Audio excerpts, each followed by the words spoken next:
Hi, welcome to Bookie. Today we will unlock the book The Choice, Embrace the Possible. This book points out that we always have choices whenever and wherever we are. Our choices determine our survival and whether we can feel peace, joy, and happiness in our daily life. This sounds relatable and you likely have heard similar statements many times. But it may be surprising coming from an Auschwitz survivor. In fact, this survivor believes that even a person in Auschwitz had a choice. When faced with fear and hopelessness, you can choose to give up and live like a zombie, or to hope and persevere, and to never give up until the actual arrival of death. Ms. Edith Eva Eger is both the survivor and the author of this book. Born in Košice, Czechoslovakia, Eger was sent to the infamous Auschwitz concentration camp with her sister and parents by the Nazis in 1944. Their parents were killed upon arrival, and she and her sister looked after each other and tried desperately to stay alive. They managed to survive until the Allies' liberation after more than a year inside the camp. Now in her 90s, Eger earned her PhD in clinical psychology from Saybrook University. She is a professor at the University of California, San Diego, and a frequent speaker in the United States and worldwide. Eger also serves as a consultant for the U.S. Army and Navy in resilience training and PTSD treatment. Dr. Eger has become a clinical psychologist focusing on the treatment of psychological problems through her choice therapy, which helped many people regain control over their lives.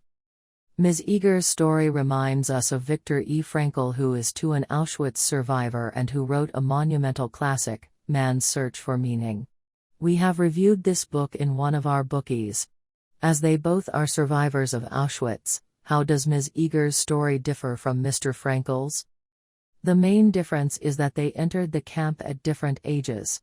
At that time, Viktor was a 40-year-old man in his prime, both a full-fledged physician and a psychologist.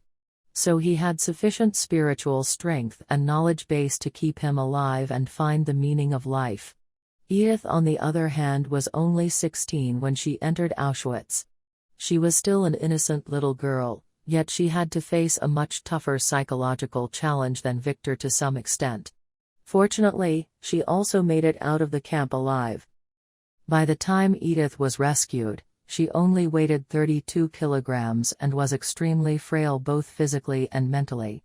Thanks in part to Viktor's story, and his teaching that no one may take away one's freedom to choose their own attitude, she was able to overcome her demons and make peace with the past.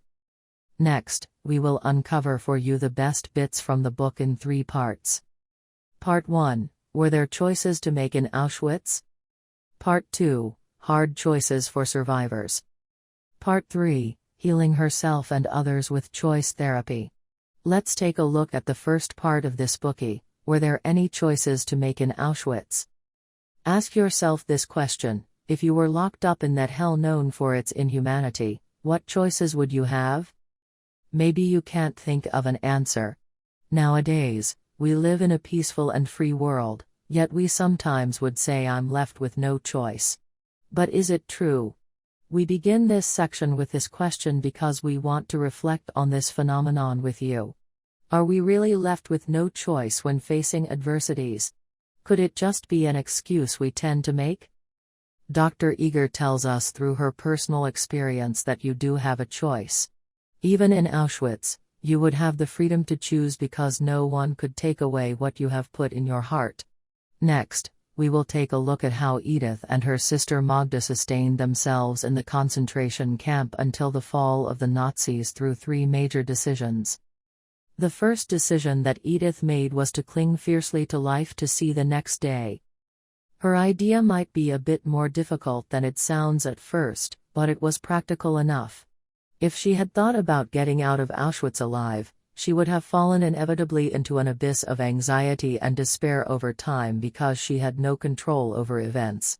Instead, setting the goal to live to see the next day was completely different. Each nerve-wracking day spent was the achievement of that goal and provided positive motivation.